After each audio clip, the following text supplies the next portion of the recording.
PDP's Reconciliation Committee, led by Dr Babangida Aliyu, met with Peter Obi to discuss potential collaboration. The meeting, which was considered cordial and forward-looking, with Obi emphasizing national cohesion, equity and credible leadership. The party's zoning decision has raised questions about the party's internal dynamics and potential alliances, as some party members and stakeholders are debating the implication of zoning the presidential ticket to the South, considering factors like regional representation and party unity. Well, joining me right now to discuss this is Khalid Barau, the SSA to the Executive Governor of Bauchi State on Empowerment, also a member of the PDP. I also have Honorable Chris Eyo as a PDP chieftain, a former Commissioner for Information of Akwa Ibom State, and Dr. Moses Paul, a member of the Obedience Movement. Gentlemen, thank you for your time. Thank you. All right, let me start with you, Khalid. And maybe I should start from the angle of this, will I call it zoning, even though we know it's not constitutional, it's more or less an unwritten agreement, so to speak. What's your take on the idea of zoning, particularly the presidential slot? Well, Mr. Dapo, thank you for having me once again. Though I'm not in the country, I'm out of the country. I went for LSR to Saudi Arabia, but I still have time to, discuss these issues, political issues of my country with you. You see, as you have earlier mentioned, that zoning is not constitutional, but it's a way of uniting people, inclusiveness, for people to have this kind of sense of belonging, coming from all part of this country, whether you're from the north, from the south, from the east, from the west. You are given, a chance to know that, yes, you are not marginalized when it comes to the issue of power rotation.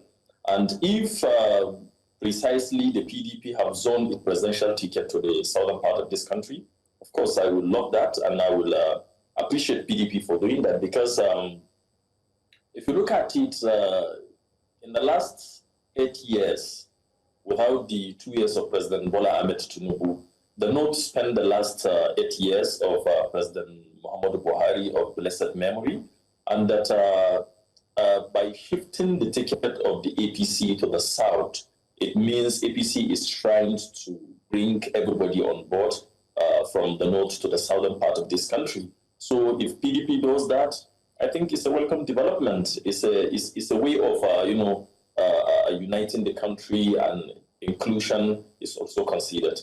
But some would also argue on the contrary, saying that it undermines, in a way, capacity and also competence. Do you think this is could also be a case?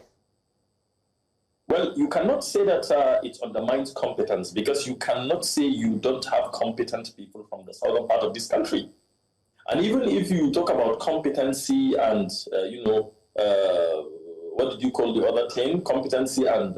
capacity. And capacity, of course, you have people who have the capacity to run for president of this country from the southern part of this country. And of course, I don't see this as undermining, competency and capacity when it comes to the issue of zoning. How many presidents do we have? We have so many presidents, and there are some presidents that comes based on zoning. And you cannot say they don't have the competence or the capacity to lead this country to the promised land. All right, let's look at your party and its internal politics and some developments that we have seen recently. We've seen that from your party, its former presidential candidate, that's the People's Democratic Party now, its former presidential candidate in previous elections, most recent, the last presidential election, has jumped ship to the ADC, an alternative party. And then we've also seen some members of your party leave even for the ruling party. As a PDP member, I mean, do you think at this point that your party is heavily decimated, vulnerable, or maybe the umbrella is even torn? Well, Mr. Dapo, let me just cast our mind to history. I have so much respect for Waziri Atiku Abubakar. He's like a father to me, old enough to be my father. But I want to tell you that, let me not use a harsh word on him. Quoting from the words of the former governor of Niger State, His Excellency Babangida Aliyu said, there are nomadic politicians. And when you talk of nomadic politicians, you're talking about people who do things on a seasonal basis. If you go back to history, Atiku has been a politician who shifts his own loyalty from one political party to another. Starting from the Third Republic of 1999, Atiku left PDP in 2007 and went to AC, Action Congress of Nigeria. Then from AC, Atiku comes back to PDP. From PDP, moves to APC. From APC back to PDP. Now from PDP to another political party again. So it doesn't come to me as a surprise. And let me tell you one thing with politics. As a politician, as a growing up young man, young politician, the experience and the knowledge I know or I have in politics is, if you jump from one ship to another, you definitely will leave some of your supporters in the other house that you left. So there was an interview I watched a few days ago when Atiku was discussing on the issues of Peter Obi, that Peter Obi went to Labour Party. Atiku was accusing Peter Obi that he has gone to a party that doesn't have a national structure. It doesn't have members of the National Assembly, State Assembly, governors, or anything. So it was an unknown political platform, as Atiku mentioned then. Now, what is the result of what Atiku is doing? He is repeating what Peter Obi did in 2023. Atiku is moving into a political party that is very, very unknown. A political party that doesn't have members of the National Assembly. So to say, I think they have one member from, was it Kogi State?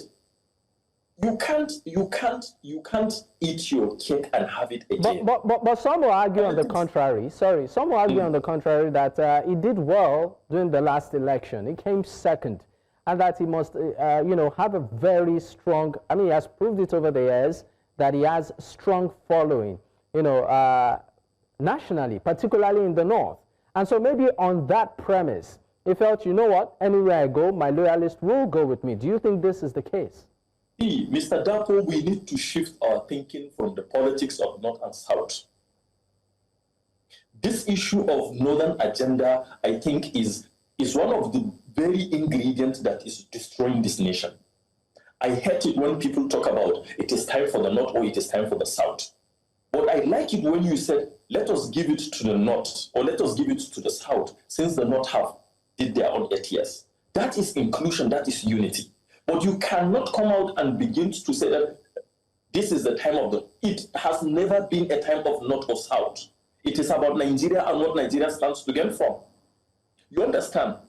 So the issue here is Atiku has been banking on the support of the PDP structure, not his own support as a politician. Let's go back to history. In 1993, when Atiku runs for president under SDP, Atiku ran for president, but his late boss, late General Shehu Musa Yar'Adua, pushed Atiku and asked Atiku to step down for MKO Abiola, late of blessed memory. Atiku stepped down with the intention that he would be nominated as a vice presidential candidate to MKO Abiola. Then subsequently, the man who ran for the ticket with MKO Abiola was Babagana Kingibe, the immediate past national secretary of SDP.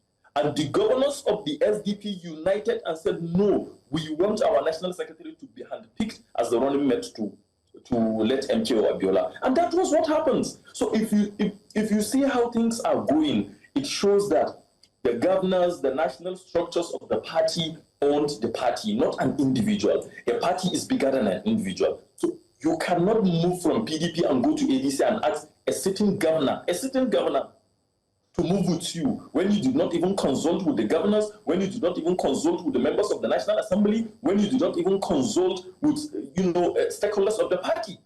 Atiku is micromanaged by some individuals who feel their interest is not addressed in the PDP. So that is just the truth of the matter. We are just running away from the truth, and Atiku is running away from the truth. And let me tell you this.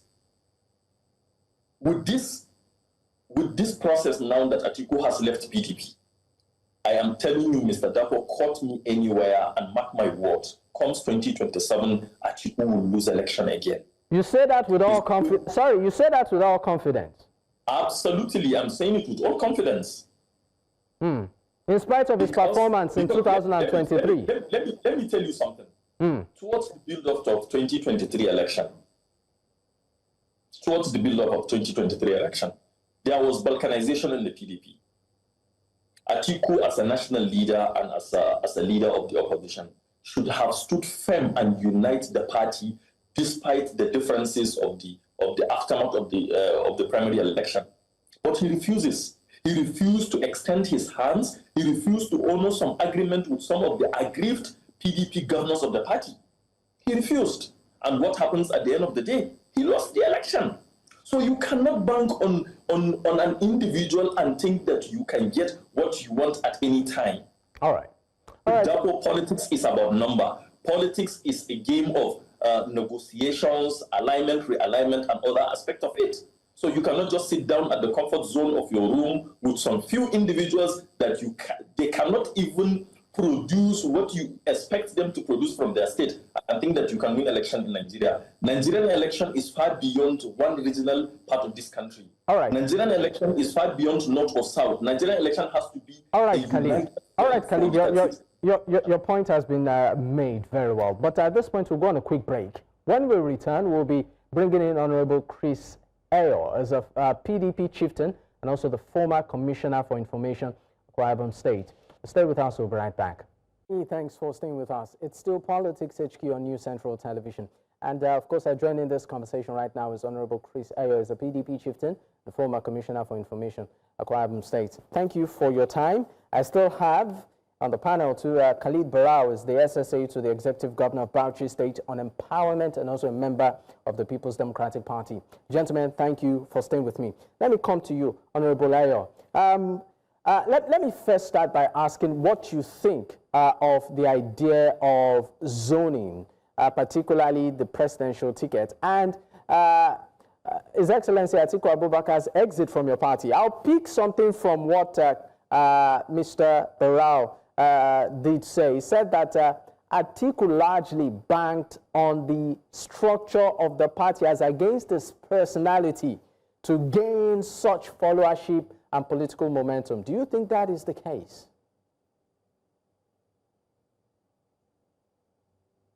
Yeah, certainly I believe in that assertion, believing that because we have other political parties, even exiting the PDP because of assumed, perceived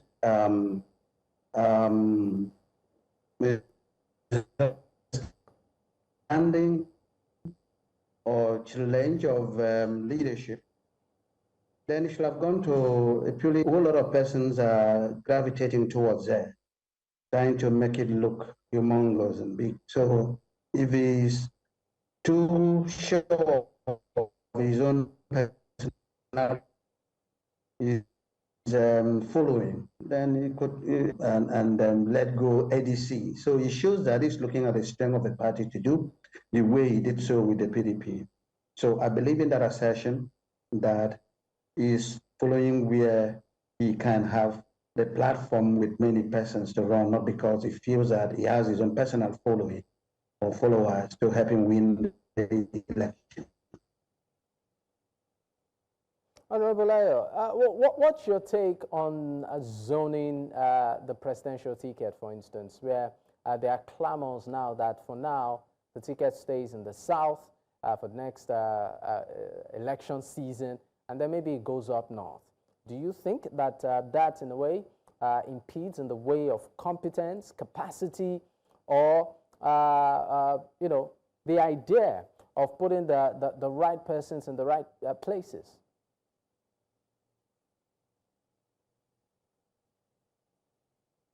Yes, I believe and encourage zoning for a number of reasons. Nigeria, and especially the presidency, because the fact remains that Nigeria enjoys what we call fragile unity. So we need to give a sense of belonging intentionally to all the constituent parts of the country, so that when someone becomes the president, then whatever happens to that presidency, you'll be able to exercise some patience, knowing that your own turn will also come. More so, democracy is at incipient level. There is a need. What we have is experimental democracy. So therefore, we need to adopt some strategies to have it have foothold going forward. In the future, it shall not be so. It should be thrown open. Already, the Constitution does not bar anybody. When the party comes to say our presidency, our ticket, our zoning favors a particular zone, that does not foreclose any other person basking on the provisions of the Constitution to go into the race. But then the spirit of the party will remain where the party has collectively zoned its ticket to. So zoning for now is necessary. Going forward, when our democracy will have matured, we can do without zoning. But let us allow this zoning to gain foothold so that Nigerians will have faith in the fact that certainly everybody is included.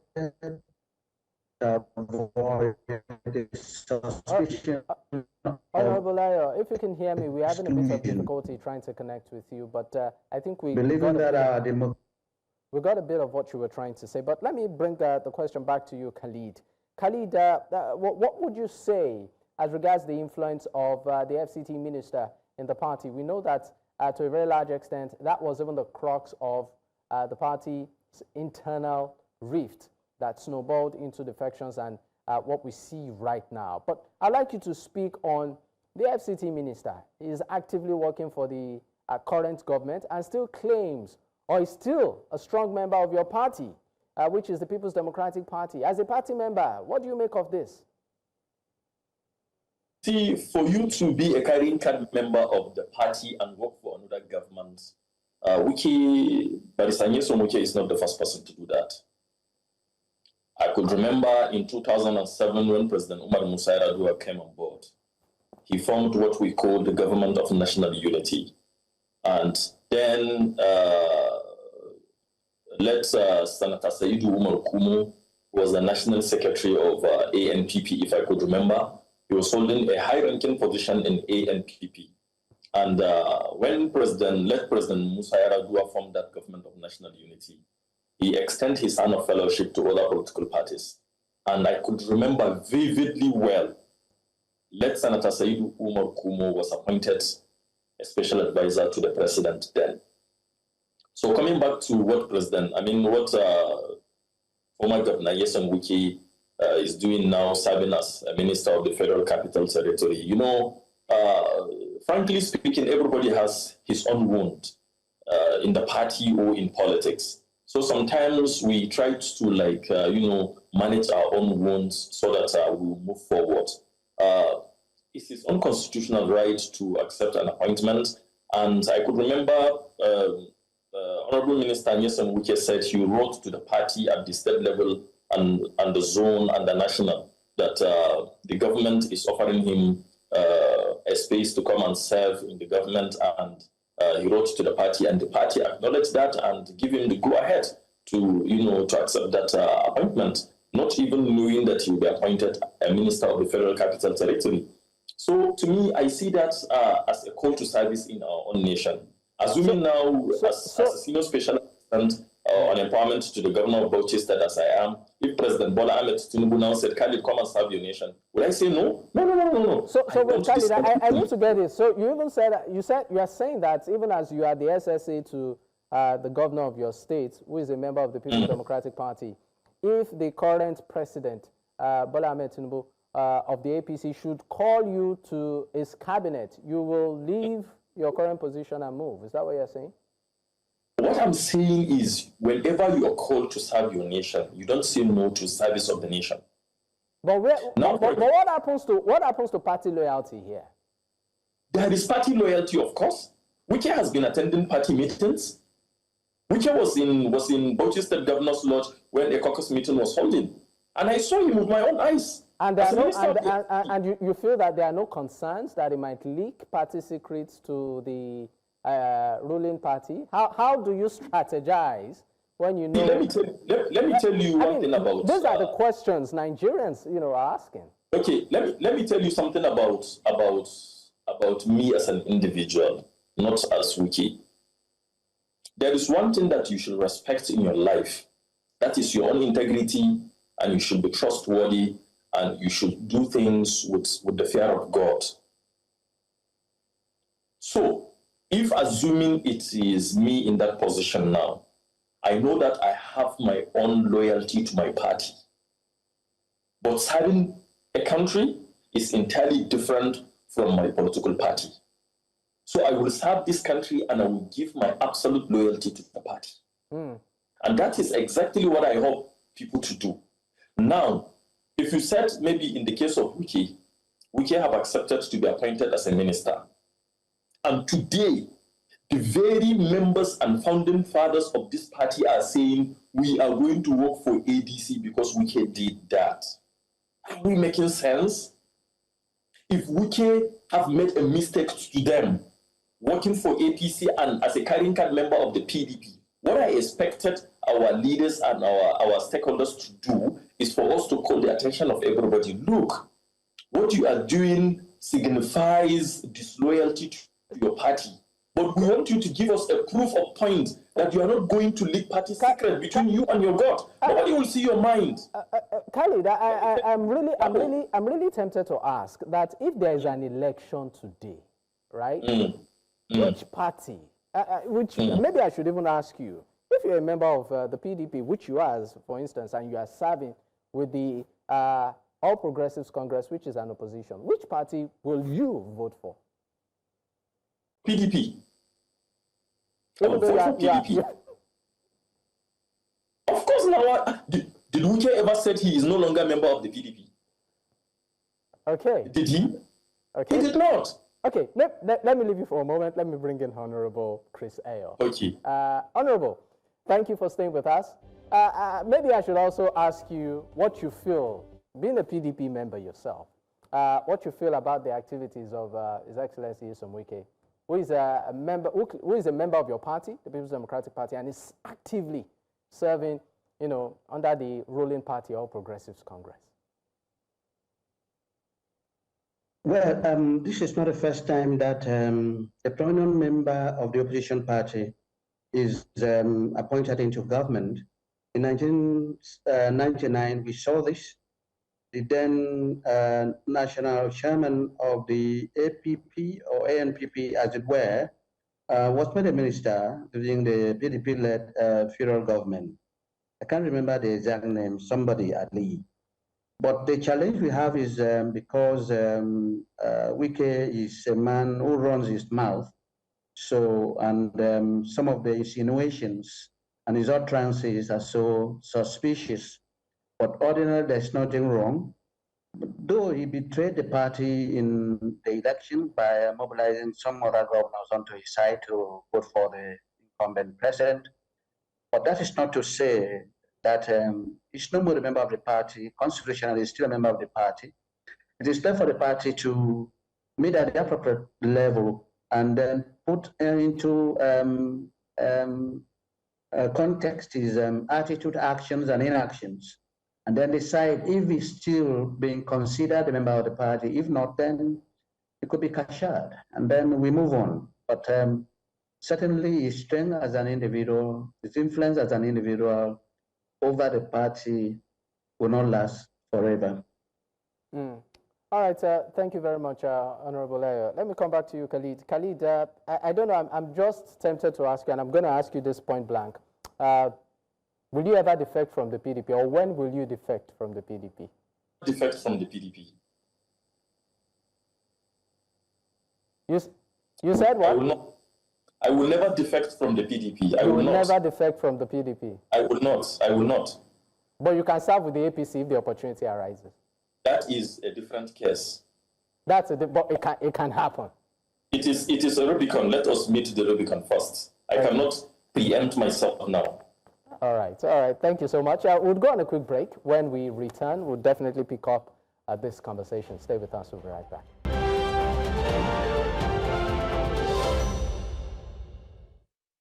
Many thanks for staying with us. It's still Politics HQ on News Central Television. I still have my guests with me. Khalid Barau is the SSA to the Executive Governor of Bauchi State on Empowerment and also a member of the PDP. I also have Honorable Chris Eyo, a PDP chieftain and former Commissioner for Information, Akwa Ibom State. Gentlemen, thank you for staying with me. Honorable Eyo, before we wrap up, I'd just like your final take on this issue, particularly what becomes of your party, the People's Democratic Party, ahead of 2027? What would you advise as a party member as a strategy maybe to adopt ahead of the 2027 polls? Yeah, is to stay calm and keep faith. And a very serious note, almost all the parties have changed their names over the years. PDP has remained as it were from the beginning, and there is a reason for that. And therefore, I'm not encouraging our members to defect. I am saying that we can go into coalition as a party and share while still maintaining the structure of this party. Because on a very serious note, it is a party that is known everywhere in this country. It is known in all the units. There is no voting unit in this country which the PDP is not known. So therefore, there is the likelihood and the possibility that PDP has what it takes to bounce back and take its rightful place in the Committee of National Governance. All right, gentlemen, I'd like to say a big thank you for your presence on the program today. Khalid Barau, SSA to the Executive Governor of Bauchi State on Empowerment and also a member of the People's Democratic Party. And also to you too, sir, Honorable Chris Eyo, PDP chieftain and former Commissioner for Information, Akwa Ibom State. Gentlemen, thank you for your time.